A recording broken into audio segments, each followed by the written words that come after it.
ಮಣ್ಣು ಶ್ರೀಮಂತ ಮಾಡಬೇಕಾಗಿತ್ತು ಅಂತಂದ್ರೆ ಮನ್ಯಾಗ ದನಗಳು ಬೇಕಾಕ್ಕವ. ನಮಗರ ಯಾರಿಗೆ ಮನ್ಯಾಗ ದನಗಳು ಬೇಡಾಗ್ಯಾವ. ಯಾರು ಸಗಣಿ ತೆಗಿಬೇಕ್ರಿ, ಯಾರು ಹೆಂಡಿ ಕಸ ಮಾಡ್ಬೇಕ್ರಿ, ಮನ್ಯಾಗ ಯಾರೂ ಇಲ್ರಿ ಅಂತ ನಾವು ಅಂತೀವಿ. ಮತ್ತು ಮೊದಲೇನು ಮನ್ಯಾಗ ಮಂದಿ ಇದ್ದಿದ್ದಿಲ್ಲೇನು? ಮೊದಲು ಮನ್ಯಾಗ ಇದ್ದವ್ರ ಮಾಡ್ಕೊಂಡು ಹೋಗಿದ್ರು. ಆಳುಗಳ ಸಿಗೋದಿಲ್ರಿ, ಆಳುಗಳ ಸಿಗೋದಿಲ್ರಿ. ಮತ್ತು ನಿನ್ನೇನು ಮಾಡೋದಪ್ಪ? ನೀ ಅದರ ಸಲಾಗಿ ಅದಿ ಮನ್ಯಾಗ? ನಮ್ಮ ಮಾಲಕ್ ಅದೀನ್ರಿ. ನೀ ಮಾಲಕ್ ಅದಿ ಅಂತಂದ್ರೆ ಏನು ಮ್ಯಾಗಿಂದ ಇಳಿದಿಯೋ, ಏನು ಭೂಮ್ಯಾಗಿಂದ ಮ್ಯಾಗ ಉದ್ಭವ ಆಗಿಯೋ? ನನ್ನ ಮನ್ಯಾನ ದನಗಳಿಗೆ ನನಗೆ ಸಂಭಾಳಿಸಕ್ಕೆ ಬರಲಿಲ್ಲ ಅಂದ್ರೆ ನಾ ಮಾಲಕರ ಹೆಂಗಾಗವ? ಮಾಲಕಂದ್ರೆ ಅವಂಗಂತಾರಪ್ಪ, ಮನೆ ತುಂಬ ದನಗಳು ಇರ್ಬೇಕು. ಇವ ಹಿಂಗೆ ಹೊರಗಿನಿಂದ ಬಂದು ಕೂಡಲೇ ಎಲ್ಲ ದನಗಳು ಎದ್ದು ನಿಂದಿರ್ಬೇಕು ಅವನ ಪ್ರೀತಿಯಿಂದ. ಅಂದ್ರೆ ಅವಂಗೆ ಮಾಲಕ್ ಅಂತಾರಪ್ಪ. ನಮ್ಮ ಹೊಟ್ಟೆ ಉಣಿಸಿ ತಿನಿಸಿ ಎಷ್ಟು ತೃಪ್ತಿ ಇಟ್ಟನಪ್ಪ ಈ ಮನುಷ್ಯ ಅಂತ ಎದ್ದು ನಿಂದಿರ್ಬೇಕು. ಈಗ ಏನಾರ ಕಟ್ಟಿರ್ತಾನೆ ಎತ್ತಪ್ಪತ್ತ ಯಾವ್ದಾರ ಅದು ಆಕಳ, ಯಾವಾಗ ಬಂದಾನು ಜಾಡಿಸಿ ಯಾವಾಗ ಒದ್ದೇನಂತ ದಾರಿ ನೋಡ್ಕೊತ ನಿಂತಿರ್ತೈತೆ ಅವ. ಯಾಕಂದ್ರೆ ಕಟ್ಟೇನು ಹೋಗ್ಯಾನ, ಹೊಳ್ಳಿ ಬಂದೇ ಇಲ್ಲಿವ, ಹೊಳ್ಳಿ ಬಂದೇ ಇಲ್ಲ. 15 ದಿವಸ ಅದು ಗುಟ್ಟಕ್ಕೆ ಕಟ್ಟಿದ್ದು ಅಲ್ಲೇ ಐತಿ. ಯಾವಾಗ ಬಂದಾನ ಜಾಡಿಸಿ ಒದ್ದೇನಂತ ದಾರಿ ನೋಡ್ತೈತೆ ಅದು. ಹಿಂಗಲ್ರಿ ದನಗಳು ಹೆಂಗೆ ಸಾಕ್ಬೇಕು ಮನ್ಯಾಗ ಅಂತಂದ್ರೆ ನಾವು ಆದ್ರೂ ಓಡಿ ಬರ್ಬೇಕು. ದನಗಳು ಓಡಿ ಬರ್ಬೇಕು. ಬರ್ರಿ ನಮ್ಮ ಕೊಟ್ಟಿಗೆಯಾಗ ತೋರಿಸ್ತೀನಿ. ನಿಮ್ಮ ಊರಾಗ ಎಷ್ಟು ಅದಾವಲ್ಲ ಅಷ್ಟು ನಾನು ಒಬ್ಬನ ಹತ್ರ ಅದಾವ ದನಗಳು. 1500 ಆಕಳದಾವ ನನ್ನ ಹತ್ರ. ಅದ್ರಾಗ ಹೋರಿಗಳ 400 ಅದಾವ. ಏನು ಮಾಡ್ತೀರಿ ಸ್ವಾಮಿಗಳು? ತೊಗೊಂಡು ಏನು ಮಾಡೋದೈತಿ? ಸಗಣಿ ಮೂತ್ರ ಕೊಡ್ತಾವ, ರಗಡಾತಂತೆ. ನಾನು ಅವಕರು ಸಗಣಿ ಮೂತ್ರ ಐತಲ್ಲ ಅದ್ರಾಗ ಅವಕರ್ದು ಆಜೀವಿಕೆ ಅವಕರ್ನ ಬದುಕಿಸಾಕತ್ತೆ ನಾನು.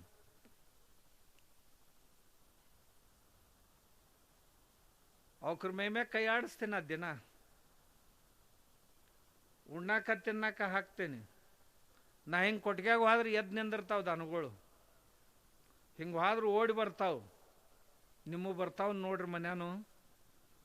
ಬಿಚ್ಚೋದು ಅಟ್ಟ ತಡ ಹೋದು ಅಂದ್ರೆ ಒಳ್ಳೆ ಕೈಗೆ ಹತ್ತೋದಿಲ್ಲ.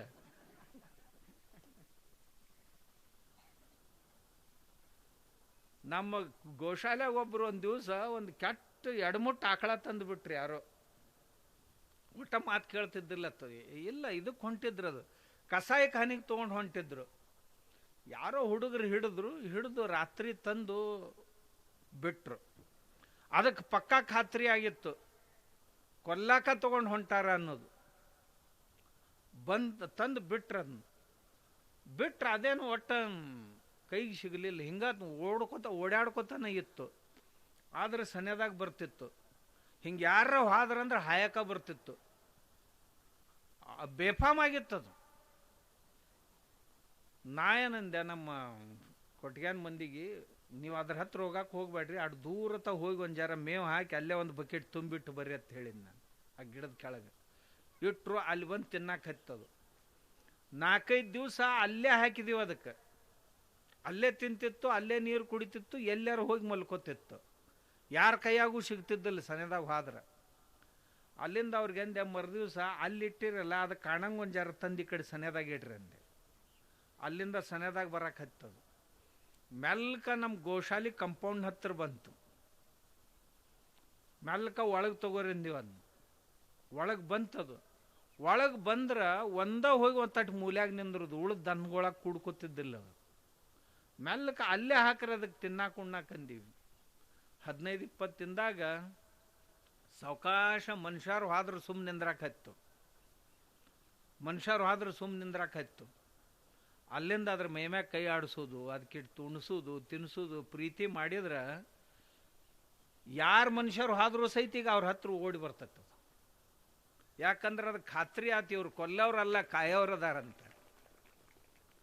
ನಮ್ಮ ದನಗಳಿಗೆ ಖಾತ್ರಿ ಆಗ್ಬೇಕು, ಇವ್ರು ನಮ್ಮನ್ನು ಕಾಯೋರು, ನಮ್ಮನ್ನು ಕೊಲ್ಲವ್ರಲ್ಲ ಅಂತ. ನಮಗೆ ಶಿಕ್ಷಾ ಮಾಡೋರಲ್ಲ, ನಮಗೆ ಭಕ್ಷಣೆ ಮಾಡಲಿಕ್ಕೆ ಕೊಡುವಂಥವ್ರು ಅಂತ. ದನಗಳೊಳಗೆ ಇಷ್ಟು ಪ್ರೀತಿ ಇರ್ತೈತ್ರಿ ನಿಮ್ಗೆ ಹೇಳ್ತೀನಿ. ಅಷ್ಟು ಪ್ರೀತಿ ಯಾರೂ ಮಾಡೋಕ್ಕೆ ಸಾಧ್ಯ ಇಲ್ಲ. ಅಂಥ ಪ್ರೀತಿ ಇರ್ತದೆ ದನಗಳೊಳಗೆ. ಆದ್ರೆ ಅವನ್ನ ಹಂಗೆ ಕಾಪಾಡ್ಬೇಕು. ನಮ್ಮ ಗೋಶಾಲ್ಯಾಗ ಬಂದು ನೋಡ್ರಿ ನೀವು, ಒಂದು ಆಕಳುಗಳ್ದು ಕರುಗಳ್ದು ದನಗಳ್ದು ಮೇಯಾಗ ಎಲ್ಲೂ ಕಾಣಂಗಿಲ್ಲ. 1500 ಅದಾವ, ಅದ್ರಾಗ ಒಂದರ ಮೇಮ್ಯಾಗ ಎಲ್ಲೂ ತೋರಿಸ್ರಿ, ನಿಮಗೆ ಕೇಳಿದ ಪ್ರಶಸ್ತಿ ಕೊಡ್ತೀನಿ, ನಾ ಬಕ್ಷಿಸ್ಕೊಡ್ತೀನಿ.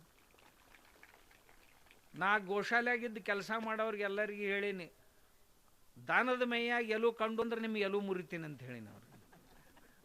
ನಿಮ್ಮ ಎಲ್ಲೂ ಮುರಿತೀನಿ ಒಬ್ಬೊಬ್ರು ಅಂತ ಹೇಳೀನಿ. ನೀವು ಹೆಂಗೆ ಗುಂಡಕ್ಕದೀರಿ ಹಂಗೆ ಆ ದನಾನು ಗುಂಡಕ್ಕಿರ್ಬೇಕು, ತಿಂದು ಉಂಡು. ಏನೂ ಕಡಿಮೆ ಇಲ್ರಿ. ಹೊಲದಾಗ ಅದ್ರ ಸಗಣಿ ಆ ಬಂದದ್ದನ್ನು ಹೊಲಕ್ಕೆ ಒಯ್ದು ಹಾಕ್ತೀನಿ. ನಮ್ಮಲ್ಲಿ 3% ಸಾಯಿಲ್ ಕಾರ್ಬನ್ ಮಣ್ಣಾಗ. ತರಕಾರಿ ಹಾಕ್ತೀನಿ, 10 ಎಕರೆದಾಗ ತರಕಾರಿ 12 ತಿಂಗಳು ಇರ್ತೈತೆ ನಮ್ದು. ಒಂದು ಸ್ಪ್ರೇ ಮಾಡೋದಿಲ್ಲ.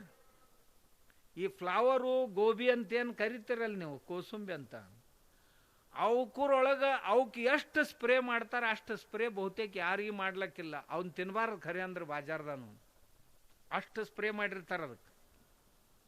ಸ್ಪ್ರೇದಾಗ ಏನು ನಿಮ್ಮ ಕೈ ಎತ್ತಿದ ಕೈಯವರು ಅದಿರಿ, ಇಲ್ಲಿ ಯಾರೂ ಇಳಿದ ಕೈಯವರು ಇಲ್ಲ. ನೀವು ಸ್ಪ್ರೇ ಮಾಡ್ಲಾರ ದಿವಸನೇ ಇಲ್ಲ. 12 ತಿಂಗಳು. ಮತ್ತು ಅದ್ರಾಗ ಹುಳ ಅದಾವ ಇಲ್ಲ ನೋಡ್ಬೇಕಾಗಿತ್ತಂದ್ರೆ ಅವ್ರು ನಿಮ್ಗೊಂದು ಮಂತ್ರ ಹೇಳ್ತೀನಿ ಕೇಳ್ರಿ. ಈ ಫ್ಲವರ್ ತರ್ತಿರಲ್ಲ, ಗೋಬಿ ತರ್ತೀರಿ, ತಂದು ಕೂಡಲೇ ಏನು ಮಾಡ್ರಿ, ಒಂದಿಷ್ಟು ಬೋಗೋಣ್ಯಾಗ ನೀರು ತಗೋರಿ, ನೀರು ಹಾಕಿ ಉಪ್ಪು ಹಾಕ್ರಿ, 1-2 ಚಮಚೆ ಕರಗಿಸ್ರದನ್ನ. ಕರಗಿಸಿ ಒಂದ್ರಾಗ 2 ಭಾಗ ಮಾಡಿ ಅದ್ರೊಳಗೆ ಒಗಿರಿ. ಏನು ಫ್ಲವರ್ ಇರ್ತೈತಲ್ಲ ಅದನ್ನು 2 ಭಾಗ ಒಗಿರಿ. ಒಗದ ಕೂಡಲೇ 2 ನಿಮಿಷನಾಗ ಹುಳ ತೇಲಾಡಕ್ಕೆ ಶುರು ಆಗ್ತಾವ ಅದ್ರಾಗ.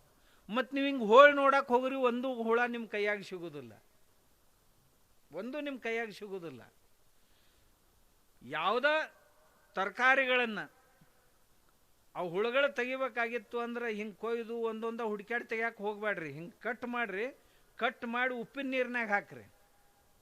ಹಾಕಿದ ಕೂಡಲೇ ಹುಳ ಹೊರಗೆ ಬರ್ತಾವೆ. ಬಂದ ಕೂಡಲೇ ತೊಗೊಂಡು ಮತ್ತೆ ಚಲೋ ನೀರಿನಾಗ ತೊಳಿರಿ.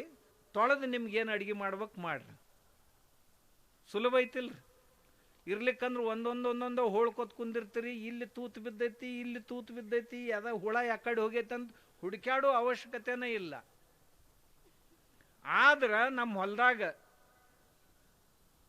ನೀವು ಬೆಕ್ಕದಲ್ಲಿ ಬರ್ರಿ, ನಾವು ಒಂದು ಸ್ಪ್ರೇ ಮಾಡಂಗಿಲ್ಲ ಅವಕ್ಕೆ.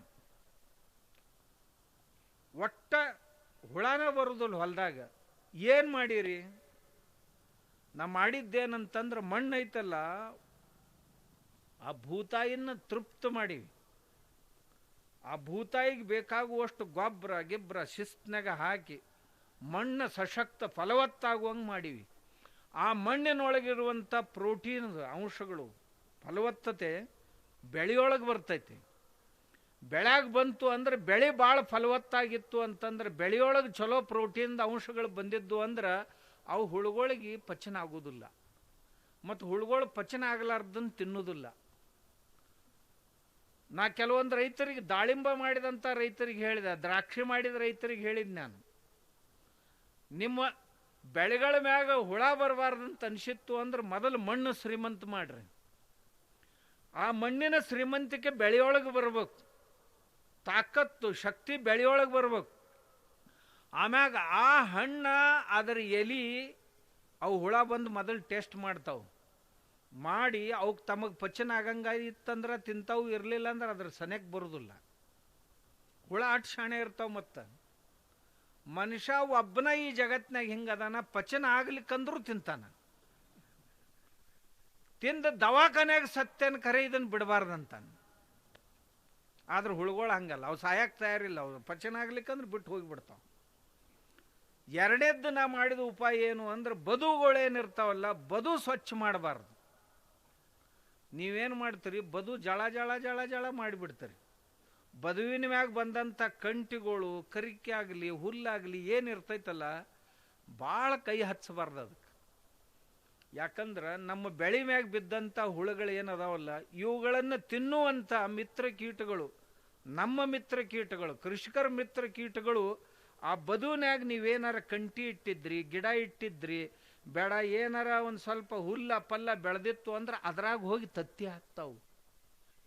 ತತ್ತಿ ಹಾಕಿ ಅವುಗಳ ಸಂತಾನ ವೃದ್ಧಿ ಅಲ್ಲಿ ಆಕೈತಿ. ಅವಕರ ಆಹಾರ ಏನು ಅಂದ್ರೆ ನಮ್ಮ ಬೆಳೆ ಮ್ಯಾಗ ಬಿದ್ದಂಥ ಹುಳುಗಳ ಅವಕರ ಆಹಾರ. ಅವು ದಾರಿ ನೋಡ್ಕೊತಾನೆ ಕುಂತಿರ್ತಾವೆ ಯಾವಾಗ ನಮ್ಮ ಆಹಾರ ಸಿಕ್ಕಿತ್ತು ಅಂತ. ಬೆಳೆ ಮ್ಯಾಗ ಏನಾರ ಹುಳ ಬರೋಣ ದಡಗ್ಗನ ಎದ್ದು ಬರ್ತಾವೆ, ತಿಂದು ಹೋಗಿ ಮತ್ತೆ ಅಲ್ಲಿ ಕುಂದಿರ್ತಾವೆ. ನೀವೇನು ಮಾಡ್ತೀರಿ, ಒಟ್ಟು ಗಿಡನೂ ಕಡ್ದಿರ, ಜಳ ಜಳ ಜಳ ಜಳ ಏನೂ ಇಲ್ಲ ಇಲ್ಲ. ಅದರಾಗ ಕಂಟುಗಳಂತರೂ ಒಂದೂ ಇಡಂಗಿಲ್ಲ ನೀವು. ಕಂಟುಗಳು ಇರ್ಬೇಕು ಯಾವಾಗಲೂ. ಕಂಟುಗಳಿದ್ದು ಅಂದ್ರೆ ಅದ್ರಾಗ ದನಗಳು ಬಾಯಿ ಹಾಕಂಗಿಲ್ಲ, ಯಾರೂ ಹೋಗಂಗಿಲ್ಲ ಅದ್ರ ಸನೇದಾಗ. ಎಲ್ಲಿ ಯಾರೂ ಹೋಗಂಗಿಲ್ಲಲ್ಲ ಅಲ್ಲಿ ತತ್ತಿ ಹಾಕ್ತಾವೆ ಯಾವಾಗಲೂ ಅವು ಹುಳುಗಳು. ನೀವು ನೋಡ್ರಿ ಪಕ್ಷಿಗಳು ಸಹಿತ ಎಲ್ಲಿ ಮನೆ ಮಾಡಿರ್ತಾವ ಅಂದ್ರೆ ಜಾಲಿ ಗಿಡದಾಗ ತುದಿಗೆ ಗೂಡು ಕಟ್ಕೊಂಡಿರ್ತಾವೆ. ಯಾಕಂತಂದ್ರೆ ಜಾಲಿ ಗಿಡ ಏರಿ ಯಾರೂ ಬರುವುದಿಲ್ಲ, ನಮ್ಗೆ ಯಾರೂ ಕೈ ಹಚ್ಚೋದಿಲ್ಲ ಅಂತ. ಇನ್ನು ಉಳಿದ ಗಿಡದಾಗೂ ಸಹಿತ ಬಾವಿ ದಂಡಿಗೆ ಗಿಡ ಬೆಳೀತಿದ್ದು ಮೊದಲ. ಬಾವ್ಯಾಗ ಬಾಗಿದ ಟೊಂಗೆ ಏನಿರ್ತಿದ್ವು ಅಲ್ಲ, ಆ ಟೊಂಗೆಕ್ಕೆ ಹೋಗಿ ಗೂಡು ಕಟ್ತಿದ್ವು ಪಕ್ಷಿಗಳು. ಯಾಕೆ ಕಟ್ತಿದ್ವು ಅಂದ್ರೆ ಇಲ್ಲಿ ಯಾರೂ ಬರಂಗಿಲ್ಲ ಅಂತ. ಯಾವುದೇ ಕೀಟ ಆಗಿರಲಿ ಪಕ್ಷಿ ಆಗಿರಲಿ ತನ್ನ ಸಂತಾನವನ್ನು ಸುರಕ್ಷಿತವಾಗಿ ಇಡೋ ಸಲುವಾಗಿ ಸುರಕ್ಷಿತ ಜಾಗ ನೋಡ್ತಿರ್ತೈತೆ ಅದು. ನೀವು ಒಡ್ನ್ಯಾಗ ಕರಿಕಿ ಕಂಟಿ ಇಂಥವು ಏನಿದ್ದು ಅಂತಂದ್ರೆ ಗಿಡಗಳಾಗಿರಲಿ, ಮುಳ್ಳಿನ ಗಿಡ ಇರ್ಬೇಕು, ಸ್ವಲ್ಪ ಕಂಟಿಗಳಿರ್ಬೇಕು, ಅಂಥದ್ರೊಳಗೆ ಹೋಗಿ ಅಲ್ಲಿ ತತ್ತಿ ಹಾಕ್ತಾವು. ಹಾಕಿ ಅವ್ರ ಸಂತಾನ ಅಲ್ಲಿ ಬೆಳೆಸ್ಕೋತಾವು. ಅವು ತಕ್ಷಣ ಬಂದು ನಮ್ಮ ಬೆಳೆಯನ್ನು ರಕ್ಷಣೆ ಮಾಡ್ತಾವೆ.